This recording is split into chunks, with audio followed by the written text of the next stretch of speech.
নমস্কার। রুনার সংগ্রহে সকলকে স্বাগত জানাই। আজকে আরব্য রজনীর সওদাগর ও আফ্রিদি দৈত্যর দ্বিতীয় শেখের কাহিনী। এই যে দুটো গ্রেহাউন্ড কুকুর দেখছো আফ্রিদি সম্রাট, আসলে এ দুটো কুকুর না, আমার সহোদর বড় দুই ভাই। আমি সবার ছোট। আমাদের আব্বাজান মারা যাওয়ার সময় 3 ভাইয়ের জন্য 3000 সোনার মোহর রেখে যান। আমার অংশের মোহর নিয়ে আমি একটা দোকান করলাম।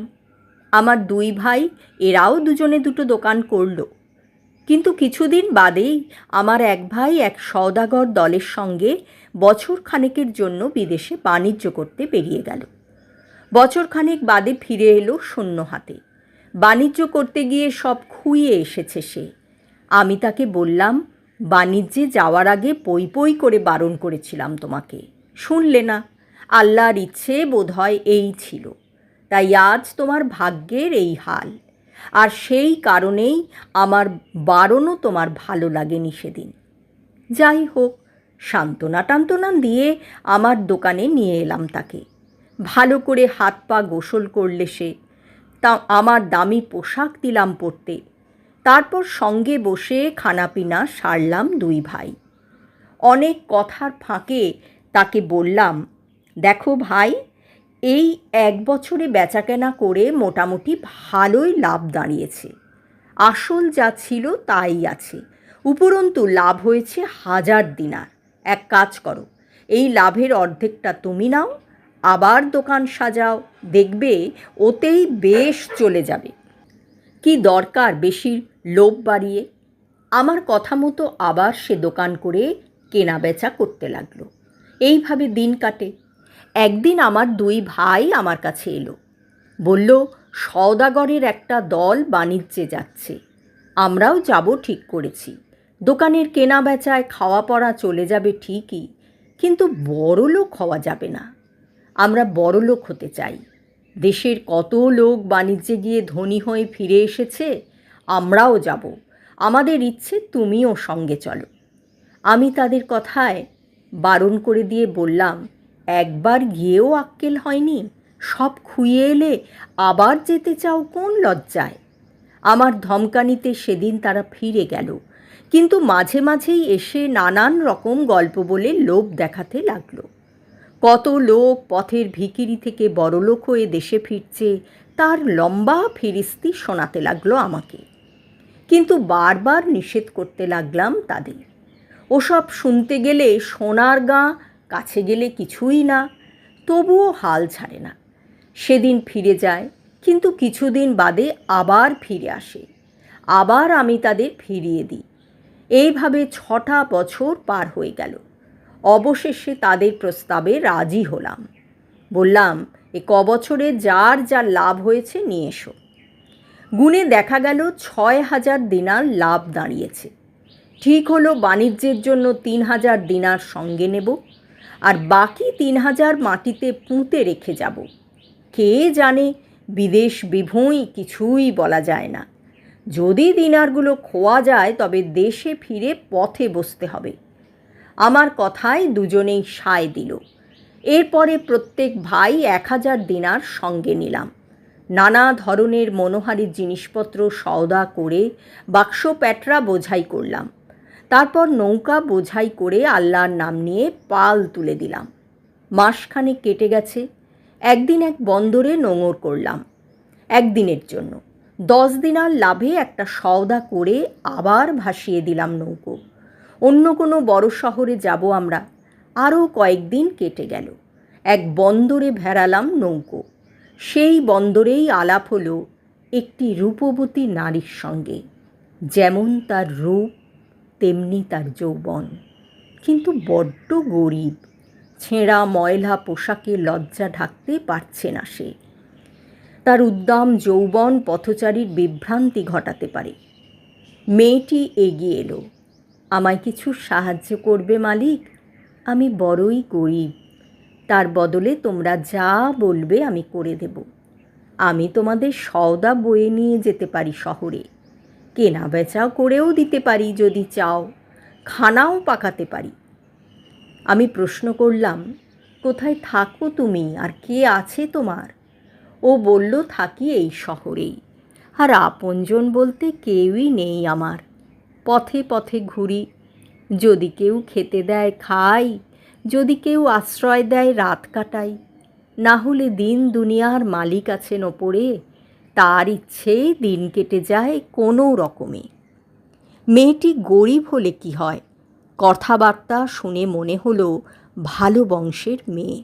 আমার দিকে আরও একটু এগিয়ে এসে বলল, আমাকে সাহায্য করলে তো ফেলনা যাবে না তোমার, কোনো না কোনোভাবে আমি তোমার উপকারে আসবই।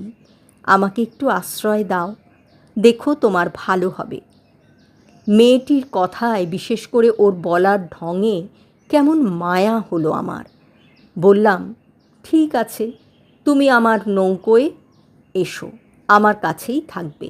কাজকর্ম যা করতে ইচ্ছে হয় করবে, না হয় করবে না, সেজন্যে কিছু এসে যাবে না। আশ্রয় দিচ্ছি বলেই যে তোমাকে কিছু ফেরত দিতে হবে সে কথা মনে রেখে না।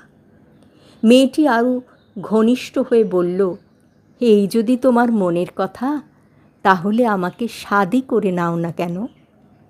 কেন জানি না, খুব ভালো লাগলো ওর কথাগুলো। তাছাড়া ওর দেহে আছে রূপ যৌবন। এই নিঃসঙ্গ পরিবেশে একটি সুন্দরী যুবতীর সঙ্গ কে না চায়। রাজি হয়ে গেলাম তার কথায়। নৌকোয় তুলে নিলাম তাকে, ছেঁড়া ময়লা পোশাক আশাক ছুঁড়ে দিলাম জলে। গরম পানি করে ঘষে মেজে সাফ করলাম ওর সারা দেহ, আচ্ছা করে গোসল করালাম তাকে। তারপর দামি শাড়ি পরালাম, সুরমা এঁকে দিলাম চোখে, আথরের সুবাসে মদির হয়ে উঠল ওর দেহ। মকমলের গদির বিছানায় বসালাম তাকে। দুজনে একসঙ্গে বসে খানাপিনা করলাম, গল্প করলাম অনেক। ওর জীবনের নানা বিচিত্র কাহিনী শোনালো আমাকে, আমিও শোনালাম আমার জীবনের কাহিনী। এইভাবে দুজনে দুজনার কাছাকাছি হয়ে এলাম আরও। সেই রাতে আমরা মধু জামিনী করলাম। আকাশে আধখানা চাঁদ, নিচে নীল জল, চারিদিকে নিস্তব্ধ নিশুতি। শুধু মাঝে মাঝে মাথার ওপর দিয়ে বিচিত্র আওয়াজ তুলে উড়ে যাচ্ছে দু একটা রাত চড়া পাখি। আমরা দুজনে নৌকার কিনারে বসে চাঁদনি রাতের সেই মন মাতানো রূপে মুগ্ধ হতে থাকলাম। ওর হাতে আমার হাত, রাত্রির মুখে ভাষা নাই, আমারও হারিয়ে ফেলেছি আমাদের ভাষা। রাত যখন গভীর হতে থাকে, আমাদের দুজনের অন্তরঙ্গতাও গভীরতর হতে থাকে আরও। দিনের তাপে উত্তপ্ত হওয়ায় এখন হিমের আমেজ লাগছে, কেমন শীত শীত মনে হতে। ওর নরম উষ্ণ বুকের মধ্যে মুখখানা গুঁজে দিই, দুহাতে জড়িয়ে ধরি ক্ষীণ কোটি। তারপর কোনো রকমে উঠে আসতে পারি শোবার ঘরে। মকমলের নরম গদি আর আমার বুকের চাপে হারিয়ে যেতে থাকে ওর থার থার নরম দেহ। দিনে দিনে ভালোবাসা আরও গভীর হয়। শেষে এমন হলো, এক মুহূর্ত চোখের আড়াল করতে পারি না তাকে। এই ব্যাপারটা খুব ভালো চোখে দেখল না আমার দুই ভাই। তাদের বয়স হয়ে গেছে, কোনো সুন্দরী রূপসী মেয়ে তাকায় না তাদের দিকে। আমার বয়স কম, স্বাস্থ্য ভালো, যৌবনের জোয়ার আছে শরীরে, তাই তাদের হিংসে। আমার সঙ্গে ভালো করে কথাও বলে না তারা, সদা সর্বদা এড়িয়ে চলে আমাদের। আড়ালে দুই ভাই শলা পরামর্শ করে, আমার সৌভাগ্যে কাতর হয়ে জ্বলে পুড়ে মরতে লাগে। শকুনির মতো চোখ দিয়ে উঁকি মারতে লাগলো আমাদের ঘরে। কিভাবে আমি তাকে আদর করি, কিভাবে আমাকে সে আদর করে, কি করে আমরা দুজনে দুজনার মধ্যে হারিয়ে যেতে থাকি, সেই সব একান্ত আপন একান্ত গোপন দৃশ্য দেওয়ালের ফুটোয় চোখ রেখে দেখে বিকৃত বাসনা চরিতার্থ করত তারা। আর আমার নারীভাগ্যের ঈর্ষায় আক্রোশে ফেটে পড়ত। আমায় হত্যা করে আমার ধনদৌলত হাতিয়ে নেবার ষড়যন্ত্র করতে লাগলো তারা। বুঝলাম শয়তান ভর করেছে ওদের ওপর। একদিন গভীর রাত্রে আমি আমার বিবিকে নিয়ে ঘুমিয়েছিলাম। এমন সময় চুপি চুপি ঘরে ঢুকে আমাদের দুজনকে তুলে নিয়ে গিয়ে দরিয়ায় ফেলে দিল ওরা। তৎক্ষণাৎ আমার বিবি এক বিশাল জিনির রূপ ধারণ করল। আমাকে কাঁধে তুলে নিয়ে লম্বা লম্বা পা ফেলে জলের ওপর দিয়ে হেঁটে কূলের দিকে নামালো আমাকে। তারপর কোথায় অদৃশ্য হয়ে গেল নিমেষে। যেদিকে তাকাই ঘন অন্ধকার, কিছুই ঠাউর করতে পারলাম না। সারা রাত সেই নির্জন দ্বীপে নিরন্ধ্র অন্ধকারে একা বসে রইলাম আমি। সে ফিরে এলো সকালে, বলল, আমাকে চিনতে পারো? বলো তো কে আমি। আমি হতভম্ব হয়ে তার বিশাল রূপ দেখতে থাকি। ও বলল, আমি তোমার বিবি। আমি তোমাকে নিশ্চিত মৃত্যুর হাত থেকে রক্ষা করেছি আজ রাতে। আমি হচ্ছি এক জিনি। প্রথম দর্শনে ভালোবেসে ফেলেছি তোমাকে। আল্লাহর সেইরূপ ইচ্ছেই ছিল। আল্লাহতে আমার গভীর বিশ্বাস, আর এও বিশ্বাস করি তার ইচ্ছা ছাড়া দুনিয়াতে কোনো কিছু করাই সম্ভব নয়। আমি যখন এক ভিখারিনীর বেশ ধরে তোমার দয়া ভিক্ষা করেছিলাম, তখন তুমি আমাকে তোমার বিবি করে নিয়েছিলে। আজ আমি তোমার জান বাঁচাতে পেরে নিজেকে ধন্য মনে করছি, কিন্তু তোমার শয়তান ভাই দুটোকে আমি হত্যা করব। তার কথা শুনে অবাক বিস্ময়ে চেয়ে রইলাম আমি। অন্তর দিয়ে ধন্যবাদ জানালাম তাকে, কিন্তু আমার ভাইদের হত্যা করবে শুনে বিচলিত হয়ে পড়লাম। শুরু থেকে শেষ পর্যন্ত ভাইদের সব বৃত্তান্ত খুলে বললাম তাকে। সব শুনে সে বলল, আজ রাতেই উড়ে গিয়ে ওদের নৌকোটা ডুবিয়ে দেব আমি। নৌকো ডুবে গেলে তারাও মরে যাবে। আমি বাধা দিয়ে বললাম, খোদা আমার সহায়, তুমি তোমার নিশ্চয়ই করতে পারো, কিন্তু আমার অনুরোধ, আর যাই করো জানে মেরো না ওদের। হাজার হলেও ওরা আমার ভাই।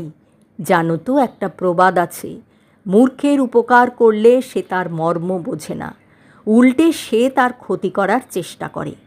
দুষ্টু লোকেরা দুষ্টুই থেকে যায়, সে চেষ্টা করেও সৎ হতে পারে না। সেইটেই তাদের বড় শাস্তি।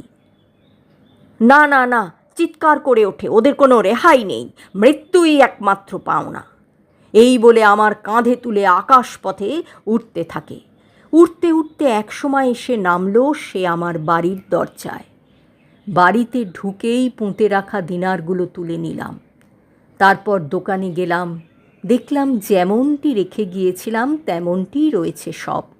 সন্ধেবেলায় দোকানের ঝাঁপ বন্ধ করে বাড়ি ফিরে দেখি ঘরের দাওয়ায় দুটো গ্রেহাউন্ড কুকুর শিকলে বাঁধা। কাছে যেতেই হাউমাউ করে কাঁদতে লাগলো তারা। আমার কামিজের খুঁট ধরে টানতে লাগলো। কিছুই বুঝতে পারছি না কি ব্যাপার। এমন সময় আমার বিবি সেই জিনি এসে বলল, এই দুই রত্ন তোমার দুই ভাই। জিজ্ঞেস করলাম, কি করে হলো এই দশা? ও বলল, আমার ছোট বোন জাদুবিদ্যায় সিদ্ধহস্ত। বলেছে 10 বছরের মধ্যে ওদের কেউ মানুষের চেহারা ফিরিয়ে দিতে পারবে না। 10 বছর পুরো হয়ে গেছে। এখন আমি আমার সেই শালির সন্ধানে বেরিয়েছি। তার দেখা পেলে অনুরোধ জানাবো, আমার এই ভাই দুটোকে যদি সে আবার মানুষ করে দেয়। এই আমার ইচ্ছে। আমার শালির সন্ধানে যেতে যেতে এইখানে এই বটবৃক্ষের নিচে এদের সঙ্গে আমার দেখা। এদের মুখেই শুনলাম এই সওদাগরের দুর্ভাগ্যের কাহিনী। তাই অপেক্ষা করছিলাম, দেখে যাই কি ঘটে। দ্বিতীয় শেখ বলল, আমার কাহিনী তো শুনলে আফ্রিদি সম্রাট, এখন বলো কেমন লাগলো তোমার? চমৎকার, চমৎকার, এমন চমৎকার কাহিনী আমি কখনো শুনিনি। সওদাগরের আরও এক ভাগ দোষ মাফ করে দিলাম আমি। এবার সেই খচ্চরটার মালিক তৃতীয় শেখ এগিয়ে এসে সালাম জানালো আফ্রিদিকে। আফ্রিদি বলল, তোমার আবার কি কাহিনী শোনাও দেখি। এই পর্বটি তৃতীয় শেখের পরবর্তী পর্বে শোনাব। গল্প পাঠ শেষ হলো। যদি আমার গল্প আপনাদের ভালো লেগে থাকে, লাইক, কমেন্ট, শেয়ার করে সঙ্গে থাকবেন।